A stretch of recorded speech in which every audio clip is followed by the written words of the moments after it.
Customers की शिकायतें, हर business को इनसे जूझना पड़ता है। ये ईमेल, ये रिव्यूज, कभी-कभी तो लगता है कि ये सिरदर्द कभी खत्म ही नहीं होगा। लेकिन जरा सोचिए, क्या हो अगर यही शिकायतें असल में एक छिपा हुआ खजाना हो?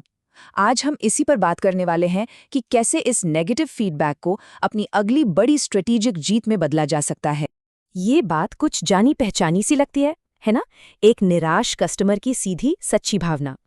पहली नज़र में ये सुनने में थोड़ा चुभ सकता है, लेकिन अगर हम ध्यान से देखें तो ये जानकारी सोने की खान है। ये एक साफ इशारा है कि कस्टमर्स क्या चाहते हैं और कहाँ सुधार की गुंजाइश है। और फिर जब एक शिकायत 100 में या फिर हजारों में बदल जाती है, email, tweet, app store reviews हर जगह से, तो ये संभालना बहुत मुश्किल हो जाता है। ये सब मिलकर एक शोर सा बन जाता है जिसमें कुछ भी साफ सुनाई नहीं देता। तो सवाल यही उठता है कि इस शोर को छानकर काम की बात, वो सिग्नल कैसे ढूंढा जाए। देखिए, इस चुनौती से निपटने के लिए हमें एक सिस्टम की, एक फ्रेमवर्क की जरूरत है। एक ऐसा तरीका जो हमें इस शोर शराबे से निकालकर सीधी, साफ और एक्शन लेने लायक जानकारी तक पहुंचाए। हमारा मकसद बहुत सीधा सा है, इन कच्ची इमोशनल शिकायतों को लेना और उन्हें ऑब्जेक्टिव डेटा में बदलना। यही वो तरीका है जिससे हम समझ सकते हैं कि असल में प्रॉब्लम है कहाँ, ताकि हम बेहतर फैसले ले सकें। चलिए, इस पूरी प्रोसेस को एक जासूसी तहकीकात की तरह देखते हैं। इसके 3 बहुत सिंपल स्टेप्स हैं। पहला, सुराग इकट्ठा करना, जहां हम सारी फीडबैक को एक जगह जमा करके ग्रुप्स में बांटते हैं। दूसरा, सबूतों का विश्लेषण करना, ये पता लगाने के लिए कि कौन सी समस्याएं सबसे जरूरी हैं। और तीसरा और सबसे जरूरी, एक एक्शन प्लान बनाना, मतलब केस को सॉल्व करना। तो शुरू करते हैं स्टेप 1 से, सुराग इकट्ठा करना। इस स्टेप में हम सारी शिकायतों को लेते हैं और उन्हें कॉमन थीम्स में बांटते हैं। इससे हमें बिखरे हुए टुकड़ों के बजाय एक पूरी तस्वीर दिखाई देने लगती है। ज्यादातर फीडबैक कुछ खास टॉपिक्स के आसपास ही घूमता है, जैसे क्या प्रोडक्ट इस्तेमाल करने में मुश्किल है, या क्या वो बहुत धीमा है, कहीं उसकी कीमत तो बहुत ज़्यादा नहीं लग रही। इन कैटेगरीज को पहचानना ही जानकारी को ऑर्गेनाइज करने का पहला और सबसे ज़रूरी कदम है। अब जरा इस कोटेशन को देखिए। ये शिकायत सीधे सीधे धीमी परफॉर्मेंस वाली कैटेगरी में जाती है। जब ऐसी दर्जनों शिकायतें एक साथ आती हैं तो एक पैटर्न साफ नजर आने लगता है।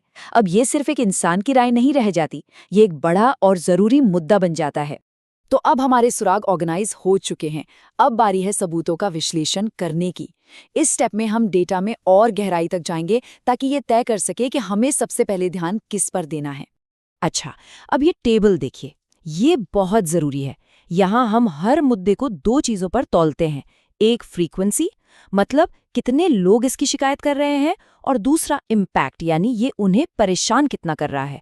और यहाँ देखिए, साफ साफ दिख रहा है कि धीमी परफॉर्मेंस का मुद्दा फ्रीक्वेंसी में भी सबसे ज्यादा है और इसका इम्पैक्ट भी हाई है। मतलब ये हमारी टॉप प्रायोरिटी बन जाती है। और ये चार्ट उसी कहानी को और भी आसान बना देता है।